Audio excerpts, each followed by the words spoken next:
Lorna, the Viper, Blackwell had everything. Power, wealth, control, the kind of woman everyone feared and respected. She ruled with an iron fist in the darkest corners of New York City, a place where the rules didn't apply unless she said so.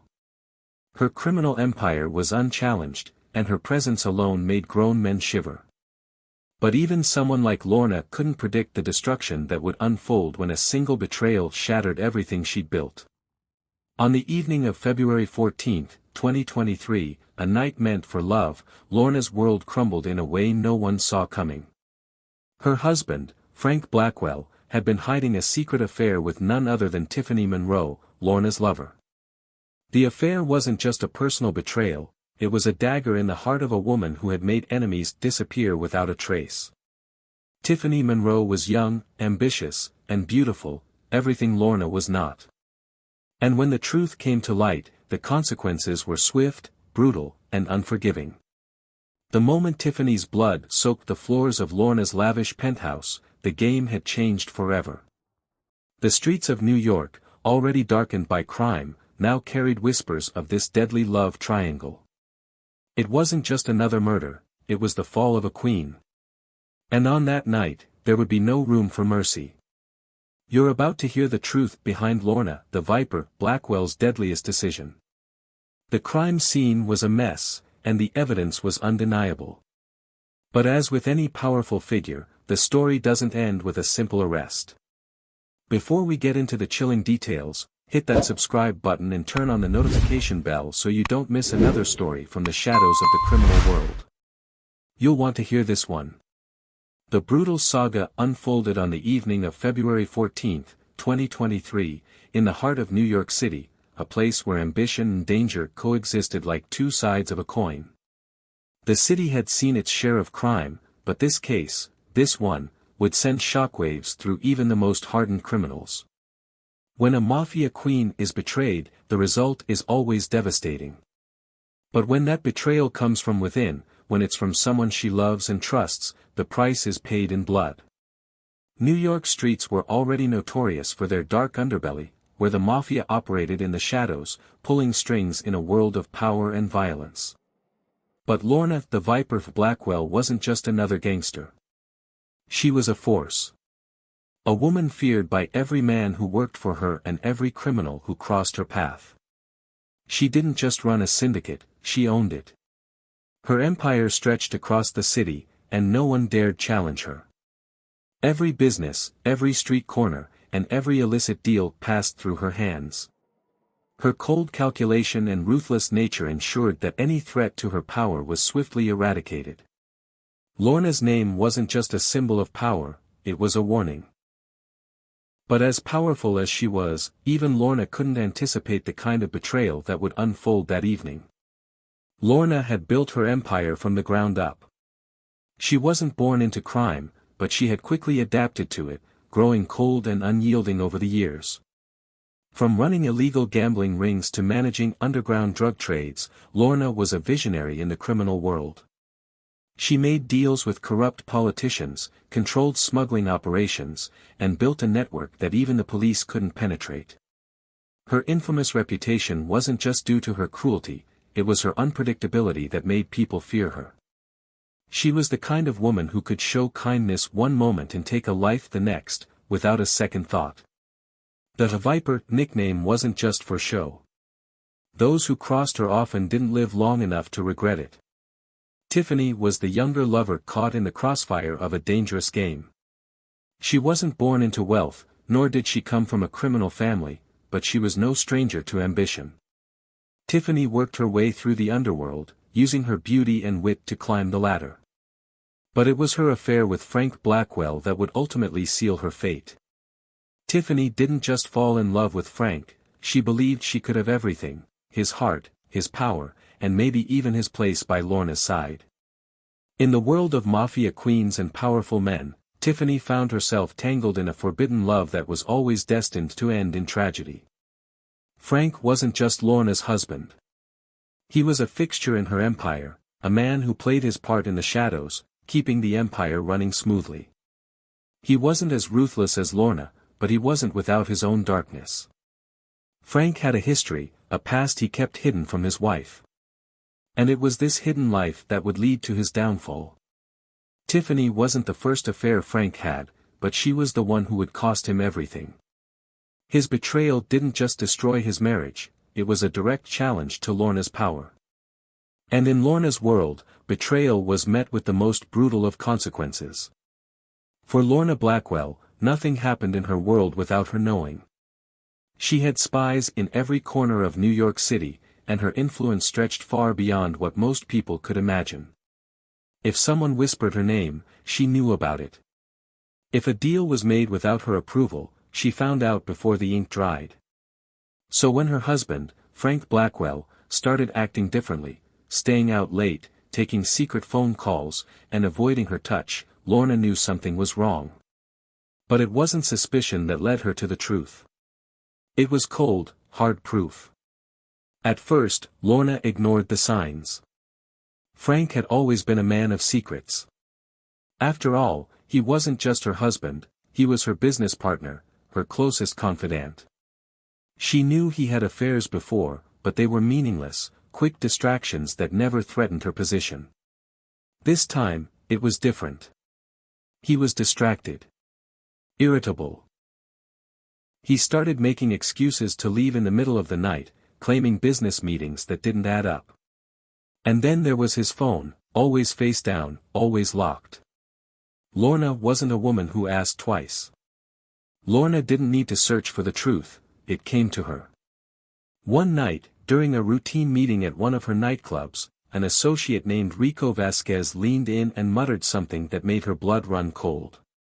"You might want to keep an eye on your husband. Word is, he's been seen with someone young, beautiful. And it ain't business they're discussing." Rico didn't need to say the name, but Lorna demanded it anyway. Tiffany Monroe. The moment she heard it, something inside her shifted. She never imagined Tiffany, her lover, would be bold enough to go after her husband. Lorna wasn't the kind of woman who confronted a problem without evidence.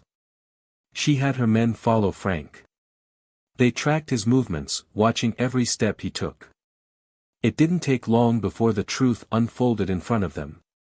On February 10, 2023, her men followed Frank to a high-end boutique hotel in Midtown. He entered under a fake name, Michael Rivers. 30 minutes later, Tiffany Monroe arrived, glancing over her shoulder before slipping inside. Lorna received the report, along with photos, later that night. Her husband, half-dressed, standing at the window of a hotel suite. Tiffany, draped in a silk robe, pressing a kiss to his bare shoulder. It was undeniable. Lorna didn't confront Frank right away. She let it simmer. She watched him lie to her face, spinning stories about late meetings and unexpected business trips. She waited, knowing that when the moment came, her revenge would be absolute. But then, Tiffany made a fatal mistake. On February 12, just 2 days before her murder, Tiffany sent a text message to a close friend. It read, "He says he loves me. That he's done with her. That he's going to tell her the truth soon." That message was intercepted. Lorna had her people monitoring Tiffany's phone. She read every word, every foolish, lovesick thought that Tiffany had typed. And when she saw the words "done with her," Tiffany Monroe never saw it coming. She had spent the past few weeks tangled in a dangerous affair, believing she was in control. She thought Frank Blackwell was hers, that he would leave Lorna for her.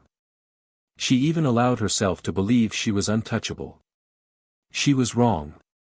On the night of February 14, 2023, Tiffany received a message she thought was from Frank. It was simple, direct. "Frank, meet me at the penthouse. 10 p.m. Just you and me. I have something important to tell you."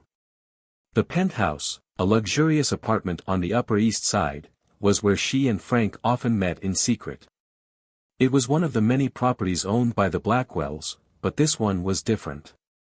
It was private. Secure. A place where no one asked questions.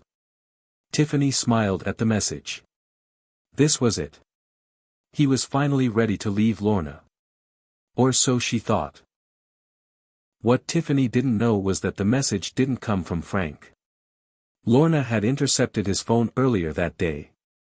She had been watching, waiting for the perfect moment to strike. She knew Tiffany would come running. Lorna made sure everything was in place. The penthouse was cleared out, no security, no interruptions. The staff had been sent home early. By the time Tiffany arrived at 10 p.m., the only person waiting for her was Lorna Blackwell. At exactly 9:55 p.m., Tiffany stepped out of a private car and made her way into the building. The doorman, who was on Lorna's payroll, didn't even flinch as he let her in. She took the private elevator up, heart pounding with excitement. The doors slid open. The penthouse was dimly lit, a few candles flickering on the marble countertops. It felt romantic, intimate. She stepped inside, expecting to see Frank. Instead, she saw Lorna. Sitting calmly on the sleek leather couch, a glass of wine in her hand. Waiting. Tiffany froze. For a split second, she thought maybe this was a misunderstanding. Maybe Lorna was here to confront her, to tell her it was over. But then she saw the look in Lorna's eyes. Cold. Empty. Lorna took a slow sip of her wine before setting the glass down. Close the door, Tiffany. Tiffany didn't move. Lorna's voice hardened. Close the door. The elevator doors slid shut behind her. Tiffany swallowed hard. Where's Frank?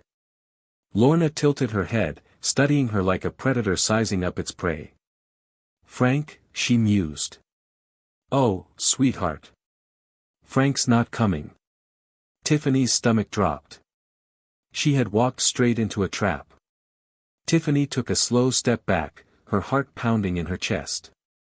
The reality of the situation settled in. Frank wasn't here. He had never sent that message. Lorna did. Her mind raced, searching for an escape, but the only way out was the elevator behind her. And Lorna? She was blocking the path, sitting there like a queen on her throne, eyes never leaving Tiffany's face. You're shaking, Lorna noted, her voice eerily calm.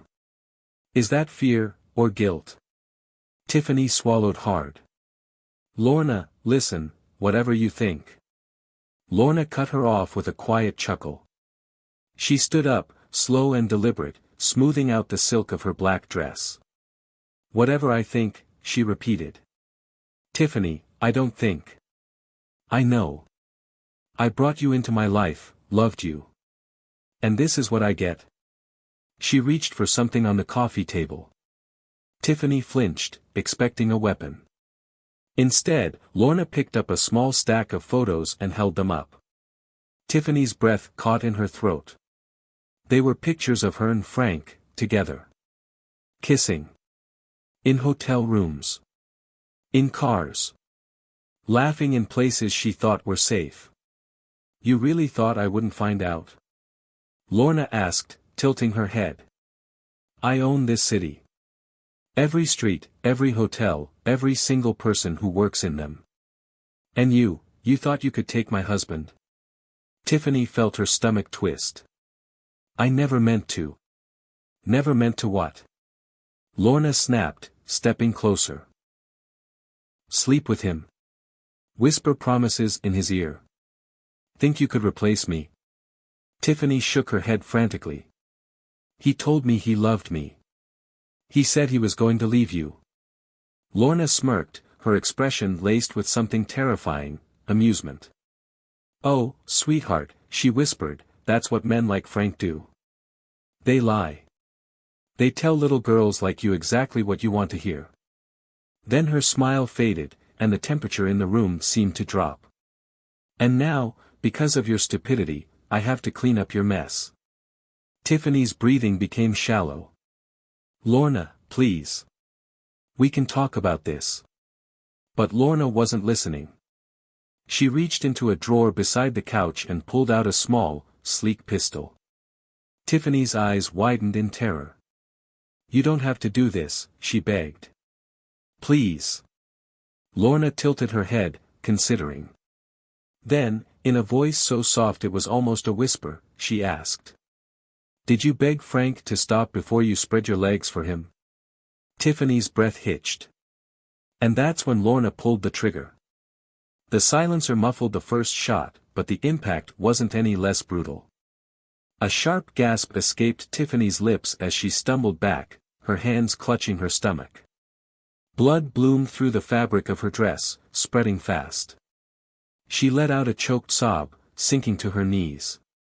Lorna watched, tilting her head as if admiring a piece of artwork. Tiffany's body trembled, her lips moving in silent pleas. Lorna stepped forward and crouched beside her, reaching out to gently brush a strand of hair from Tiffany's sweaty forehead. Shoo, she cooed. It's almost over. A second shot rang out. Tiffany Monroe's body slumped to the floor. Lorna stood up, exhaling slowly. The scent of blood filled the penthouse, warm and metallic. She calmly walked to the bar cart, poured herself another glass of wine, and took a sip as she looked down at Tiffany's lifeless body. The blood that stained the floors wasn't just Tiffany's, it was the blood of betrayal, of shattered trust, and of a Mafia queen's fury. Then, she pulled out her phone and dialed a number. It's done, she said smoothly. A gruff voice responded. You want us to clean it up? Lorna swirled the wine in her glass before replying. No. She walked toward the floor-to-ceiling windows, staring at the New York skyline, a cruel smile playing on her lips. I want the police to find her. On that fateful evening, Tiffany Monroe's lifeless body was found sprawled across the marble floors of Lorna's penthouse, a victim of her lover's rage. On the morning of February 15, 2023, barely hours after Tiffany Monroe's body was discovered in a high-end Manhattan penthouse, an anonymous tip came through to the NYPD's Organized Crime Division. The caller refused to give their name, but their words sent shockwaves through the investigation. If you want the truth about Tiffany Monroe, start looking at Lorna Blackwell. She had her killed last night. Check the security cameras in the building, she was there. The call was traced to a burner phone, making it impossible to track the source. But one thing was clear, someone close to Lorna had turned against her. Detectives quickly followed the lead, pulling security footage from the luxury high-rise where Tiffany was found. At first, there was nothing unusual, until they spotted a black SUV pulling up to the building around 10:43 p.m. on Valentine's night. Moments later, a woman in a long coat stepped out. The footage wasn't clear, but the gait, the height, and the sharp turn of her head, it all pointed to Lorna Blackwell. Investigators enhanced the footage and noticed something even more incriminating, Lorna entering the private elevator that led directly to Tiffany Monroe's penthouse. 40 minutes later, she emerged, her coat slightly open, revealing what looked like a red stain on her blouse. She walked out the front entrance, calm, collected. Less than an hour later, a resident in the building reported hearing muffled screams and loud thuds from Tiffany's unit. With this evidence, the NYPD knew they had to dig deeper. They turned to Lorna's inner circle, leaning on informants, rival gang members, and even her own associates. That's when the second break came. One of Lorna's enforcers, a man named Vinny Caruso, flipped. Vinny had been one of Lorna's most trusted men, but fear and self-preservation made him talk. He had been with Lorna that night, waiting outside in the SUV. He didn't see the crime happen, but he saw her come back to the car, hands shaking, her coat clutched tightly around her body. She didn't say a word, but the tension in the car was suffocating. Vinny later told detectives, "She told me to drive and not ask questions. But I knew. I knew something bad happened up there." With Vinny's statement, the police now had a witness who could place Lorna at the scene. As detectives worked to build their case, they uncovered even more damning evidence, text messages. Tiffany Monroe had been messaging a close friend in the days leading up to her murder. One of the final texts sent from Tiffany's phone read, "If anything happens to me, it was her. Attached to the message was a screenshot, an angry exchange between Tiffany and Lorna. In it, Lorna had sent a chilling message. "You think I don't know? You think you can humiliate me like this and walk away? Enjoy your time while you can. It's running out." That was sent just 2 days before Tiffany's murder. With security footage, witness testimony, and digital evidence, the police moved in. On the evening of February 16, 2023, Lorna Blackwell was arrested at one of her private residences in Brooklyn. As officers placed the cuffs around her wrists, she didn't resist.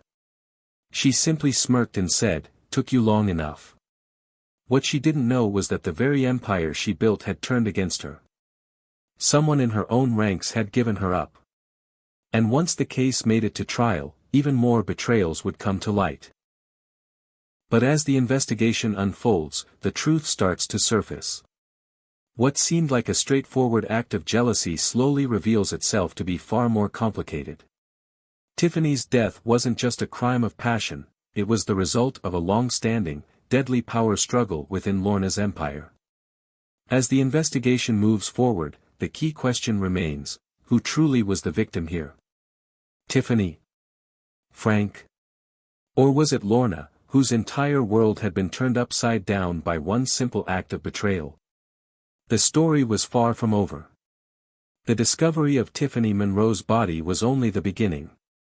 As detectives began to piece together the events leading to her brutal death, they uncovered a web of lies, secrets, and betrayals that went far deeper than anyone could have imagined. At first, there were no solid answers.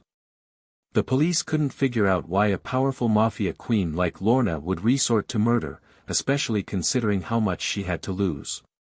But as the investigation progressed, small, yet telling details began to emerge, painting a picture of a relationship on the edge of destruction. Evidence was uncovered that hinted at Lorna's growing suspicion of the affair. Frank Blackwell, her husband, wasn't the first man to betray her, but this affair, the one with Tiffany, was different. The two women weren't just lovers in a conventional sense. Lorna had allowed Tiffany into her world, trusted her more than anyone else. And, as was often the case with people like Lorna, that trust would be the very thing that destroyed her. Detectives found a series of encrypted messages on Lorna's phone, a phone she rarely let anyone touch. In these messages, she had interrogated Frank, accusing him of infidelity, but with every question, Lorna's words were laced with a quiet, unshakable certainty. It was clear she already knew. The messages weren't just about suspicion, they were a confirmation of her worst fear. And yet, in her cold, methodical way, Lorna had kept her composure. She'd hidden her anger behind a polished, unflappable E. Tiffany's friends and associates began to speak out about the relationship between the two women, providing chilling insights into the emotional turmoil Tiffany was going through in the months leading up to the murder. One of Tiffany's closest friends, Cassandra, spoke with detectives, her voice trembling with both fear and sorrow. "Tiffany, she wasn't the same after she met Lorna. I mean, at first, it seemed like a dream, she was with someone powerful, someone who could give her everything. But soon, I could tell that it was tearing her apart. Lorna controlled everything. Tiffany couldn't even make a move without checking with her first. And Frank, he was just part of the game. I think Tiffany wanted more, but Lorna wouldn't let her go. She kept her in the dark, kept her locked away. Tiffany was so conflicted. I think she thought Frank was her escape. I didn't know she had that side to her. She was cold, but I never thought she was capable of this." Cassandra's words were chilling. It became clear that Tiffany had been trying to escape Lorna's control. She was in too deep, and like many before her, Tiffany found herself trapped between the seductive power of the Mafia queen and the comforting, yet ultimately hollow, escape offered by Frank. But as much as Tiffany had dreamed of a life outside the empire, Lorna's presence loomed large in her life, and in her death. Another witness, a former employee who worked under Lorna's direct command, revealed even more disturbing details. Lorna had been acting differently in the weeks leading up to that night. There was a tension in the air, something you couldn't quite place, but you could feel it. She wasn't as calm as usual. She wasn't as, dare I say it, human. The Viper was slipping. She was asking questions about Tiffany that no one should have asked. She wanted to know everything, down to the smallest detail. The way she spoke, it wasn't just suspicion, it was possession. What had changed in Lorna? Her empire had never been under threat. She was untouchable. And yet, in the privacy of her penthouse, a storm had been brewing, one that would ultimately explode into violence. Lorna had always been a calculated, deliberate woman. Every move she made, every word she spoke, had purpose. But in the months leading up to Tiffany's death, cracks started to form in her stoic demeanor. A woman like Lorna doesn't let feelings control her, but the affair seemed to do just that. Something in her snapped, and it wasn't just jealousy that drove her to murder. No, there was something deeper, darker within Lorna, a past steeped in betrayal, a history of violence that only served to fuel the fire. Lorna's past had always been murky, filled with whispers of deals gone wrong, enemies who vanished, and associates who disappeared without a trace. But there were certain things that only a select few knew. Lorna had once betrayed someone very close to her, a person who had trusted her completely. That betrayal had shaped who she was.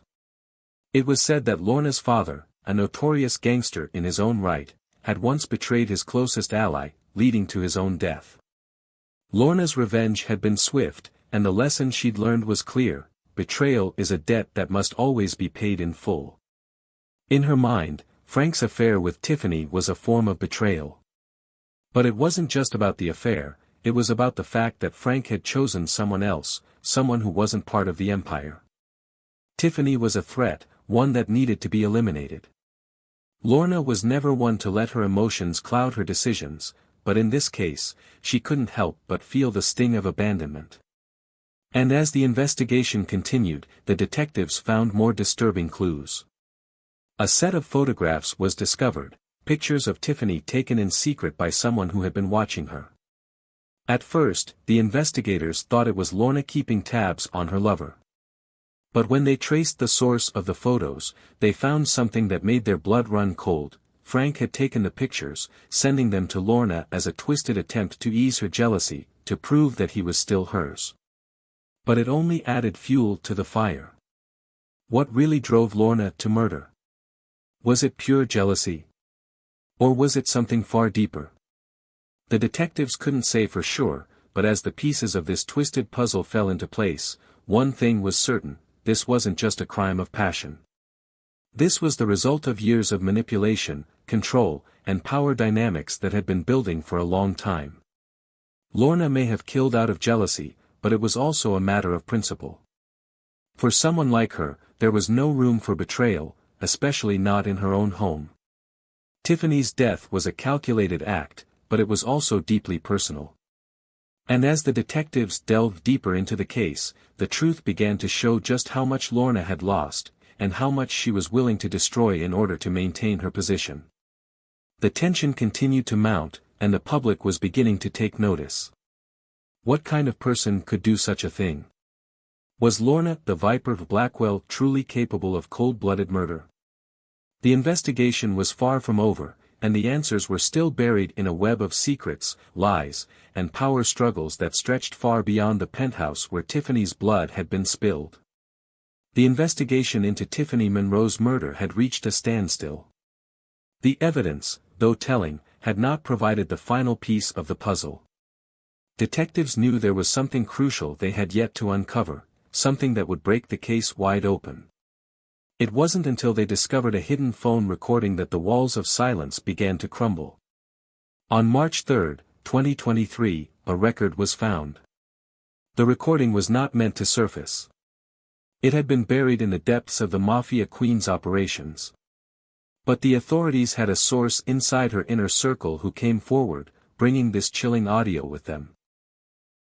As the detectives listened to the call, their hearts pounded in their chests. The voice on the other end was unmistakable: Lorna, the Viper Blackwell herself. She spoke with unnerving calmness, her words precise, deliberate.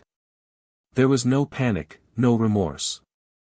The cold, calculating woman on the other end of the line was the same one who ran an empire with ruthless control. But in this moment, she was confessing to a crime so horrific that it sent shivers down the spine of even the most seasoned investigators. In the recording, Lorna told her associate, "I handled it. Tiffany won't be a problem anymore. Frank won't even know what hit him. I didn't want it to go this far, but she betrayed me. She thought she could take him from me. And you know what happens to people who think they can get away with crossing me." Her voice never wavered, not a single tremor to indicate guilt. It was as if the murder was just another business transaction to her, necessary, inevitable. The detectives listened in stunned silence. For weeks, they had worked tirelessly to piece together a case, but this call, this damning confession, was the breakthrough they needed. They immediately moved to secure a warrant for Lorna's arrest. But this recording was not just a confession, it was a window into Lorna's psyche. The emotional toll on the detectives was evident. For weeks, they had been chasing shadows, but now, with this recording, the true nature of Lorna's cruelty was exposed. Detective Ann Carter, who had been leading the case, was visibly shaken as she reflected on the investigation. "When I heard that recording, I felt like I was hearing the truth for the first time. It was as if the entire world that Lorna had carefully built, her power, her control, was now falling apart. But what struck me the most wasn't the confession. It was the way she spoke about Tiffany like she was nothing. She didn't even care that she'd killed her. It was just another obstacle removed." Friends and family of Tiffany, once hopeful for justice, were devastated when they learned the truth. Cassandra, the close friend who had spoken to detectives earlier, had a breakdown upon hearing the news. "I just can't believe it. Tiffany was my best friend. She was never supposed to end up like this, used, controlled, discarded like she meant nothing. I knew Lorna was dangerous, but to hear her talk like that, it was like Tiffany was never a person to her, just a tool, a pawn. I can't wrap my head around it." Tiffany's family, though in disbelief, couldn't ignore the undeniable facts that now lay in front of them. The woman they had always thought of as a savior, a protector of her empire, was now the very person responsible for taking their loved one's life. The anger and grief were overwhelming, but there was a sense of relief too. The truth had finally been revealed, and justice would soon be served. But just when it seemed like the case was nearing its conclusion, an unexpected theory emerged that caused the detectives to pause and reconsider everything they thought they knew. Frank Blackwell, Lorna's husband, had always been a key figure in the case. His affair with Tiffany was the catalyst for the entire chain of events. But as the investigation unfolded, some details about Frank's involvement began to surface that made detectives question whether Lorna had been the only one orchestrating the murder. New evidence revealed that Frank had played a much larger role in the events leading up to Tiffany's death than anyone had realized. A few days before Tiffany's body was found, Frank had been spotted meeting with one of Lorna's known associates in a secluded area of the city. They had been seen talking intensely, exchanging something in a briefcase, a mysterious transaction that was later traced to a weapons deal. One of Frank's old business partners came forward with a startling admission: Frank was always good at keeping a low profile. But I knew something was off when he started acting weird around the time of Tiffany's death. He asked me for a favor, nothing big, just a small, inconspicuous favor. I didn't know what it was for at the time, but now, looking back, I think he wanted her gone. He knew the kind of woman Lorna was, and I think he was ready to get rid of Tiffany, before Lorna did. This revelation cast doubt on the entire theory of the case. Was Lorna acting alone? Or was Frank more involved than anyone had suspected? Could the affair have been just the surface of a much deeper betrayal? As the theory began to unfold, a twist in the investigation shifted the focus. Detectives started to wonder if Frank had played a hand in his wife's decision to murder Tiffany, manipulating the situation in a way that would leave him unscathed. Had he, in his desire to regain control over Lorna, orchestrated the affair and then turned it into a deadly game, where Tiffany was expendable? The question of Frank's involvement only added another layer of complexity to the case. Could Lorna and Frank have been partners in crime, hiding a much more sinister truth? Or was Lorna truly the mastermind behind the murder, using Frank as a mere pawn in her empire of blood and power? The revelations continued to build, with each new detail pulling the detectives deeper into the darkness of the Blackwell family's twisted reality. As Lorna prepared for her inevitable trial, the real question remained: who was the true puppet master behind the strings of betrayal and murder? The answer, it seemed, would be even more shocking than anyone had ever imagined. The courtroom was packed with a mix of law enforcement officials, press, and a handful of the curious who had followed the case from the beginning. The air was thick with tension as Lorna the Viper Blackwell sat at the defense table, her steely gaze fixed on the judge. The woman who had once ruled over New York's criminal empire with absolute control was now facing the consequences of her own actions. The trial of the century had begun, and no one in the courtroom could predict what would come next. On April 10, 2023, Lorna Blackwell was formally arrested and charged with first-degree murder, conspiracy to commit murder, and the unlawful possession of weapons. The gravity of the charges was undeniable. Tiffany Monroe's death, along with the dark web of deceit and violence surrounding it, had captured the public's attention. But the most chilling part of it all was Lorna's demeanor during the proceedings. Throughout the entire trial, she remained eerily calm, never once showing a flicker of emotion. She appeared almost detached, as if the murder was merely a business deal gone wrong. As the trial proceeded, the prosecution presented damning evidence, including the recorded phone call in which Lorna confessed to the murder. They also revealed the key witness testimony from Frank Blackwell's former business partner, who confirmed Frank's involvement in the events leading up to Tiffany's death. It seemed there was no way out for Lorna. Her web of lies and betrayal had ensnared her completely. Throughout the trial, Tiffany's family and friends remained steadfast, though clearly devastated. Cassandra, the close friend who had fought for justice for Tiffany, gave an emotional testimony, describing the loving and vibrant woman that Tiffany had been before the affair and the murder took her life. Her voice cracked as she spoke of the unimaginable grief she felt. "I've lost my best friend, my confidant. The woman I loved like a sister is gone. And it's all because Lorna Blackwell, with her heart of stone, thought she could own everything, including another woman's life." The emotional weight of the trial became heavier as Tiffany's parents took the stand. In an emotional outpouring, Tiffany's mother, Gloria Monroe, was barely able to keep her composure. "You took my daughter from me, and for what? Because you wanted to keep him for yourself? How do you even look at yourself after what you did to my baby?" Her words rang in the courtroom, striking a nerve with those who listened. But it wasn't just the victim's family who spoke out. The prosecution's closing argument was equally moving. Assistant District Attorney Marcus Hayes painted a vivid picture of a woman who was not merely a victim of a cruel lover's betrayal, but a woman who had orchestrated a crime to preserve her own empire, no matter the cost. Lorna Blackwell didn't just kill her lover. She killed a part of herself in the process. But this wasn't a crime of passion, it was a calculated, deliberate action to eliminate a threat. And when you run a criminal empire, betrayal isn't just a personal hurt, it's a death sentence. The words reverberated through the courtroom, and the gravity of the situation settled on every person present. When it came time for Lorna's defense, her lawyer, a seasoned criminal defense attorney, tried to paint a picture of Lorna as a woman who had been driven to the edge by betrayal, pressure, and the loss of control over her empire. The defense attempted to argue that Lorna's actions were out of character, that she had been pushed into a corner and acted impulsively. Lorna Blackwell has built something incredible over the years.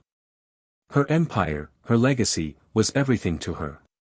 The affair was an insult, but it was also a betrayal of everything she had worked for. The murder wasn't an act of cold calculation, it was an outburst of raw emotion. She never meant for this to happen. But no amount of defense could override the cold, hard facts and the chilling recording of Lorna's own words. The prosecution's case was airtight, and the jury's decision would soon follow. On May 3, 2023, after just 3 days of deliberation, the jury returned with a verdict that would make history. Lorna Blackwell, once feared as New York's most powerful mafia queen, was found guilty of first-degree murder. The verdict was delivered in a courtroom that fell deathly silent. Lorna, who had maintained an air of indifference throughout the trial, was now facing the consequences of her actions. The judge sentenced her to death by lethal injection, citing the calculated nature of her crime and the cruelty with which she had ended Tiffany's life. Lorna's icy stare remained fixed on the judge as the sentence was read, showing no sign of emotion.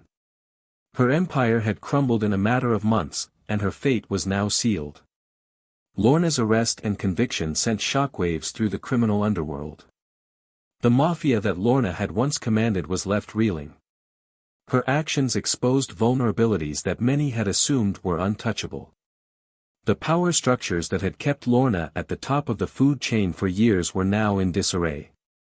Many of Lorna's associates, who had lived in fear of crossing her, suddenly found themselves scrambling to reassess their allegiances. The Blackwell Syndicate, once one of the most powerful criminal enterprises in New York, fractured. Rival factions moved quickly to take advantage of the vacuum left by her arrest. Lorna Blackwell was the glue that kept this thing together, said one insider, speaking on condition of anonymity. With her gone, there's no telling what's going to happen next. Her empire was built on fear, and now that she's gone, we're seeing just how fragile that empire was. In the weeks that followed her conviction, law enforcement agencies worked to dismantle the remaining elements of the Blackwell Syndicate. Several key members of the Mafia were arrested, with some testifying against Lorna in exchange for lighter sentences. But the ripple effects of her downfall were far-reaching. Many believed that Lorna's conviction signaled the beginning of a shift in the balance of power within the underworld. In the aftermath, Tiffany's family gathered in private to mourn their loss and begin the slow process of healing. Cassandra, too, found herself searching for a sense of closure, though the pain of losing her friend would never fully dissipate. The damage had been done, and no conviction could ever bring Tiffany back. Lorna Blackwell's story, once filled with triumph and terror, had come to a tragic end. Her name would live on in infamy, a reminder of the lengths some will go to maintain power and control. As the city of New York tried to move on from the nightmare she had caused, the underworld continued to shift, forever changed by the rise and fall of the deadly Mafia queen. But one question remained: did Lorna's empire truly fall with her death sentence? Or had she planted the seeds of a darker future for those who followed in her footsteps? The story of Lorna the Viper of Blackwell had come to its brutal, inevitable conclusion, but its legacy would linger for years to come. The courtroom doors have closed, but the questions still linger. As we reflect on the tragic demise of Tiffany Monroe and the relentless pursuit of justice, we're left wondering, did Lorna the Viper of Blackwell deserve the death sentence, or was this a crime of passion that could have been avoided? What drove a woman who controlled an empire to commit such a brutal act of betrayal? Was it truly love, or did her thirst for power blind her to the consequences of her actions? What do you think? Did Lorna the Viper of Blackwell deserve the death sentence, or was this a crime of passion that could have been prevented?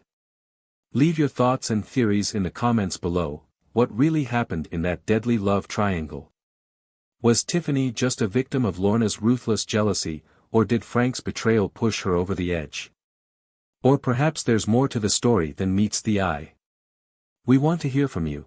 Did Lorna go too far, or was she a product of a ruthless underworld that forced her hand?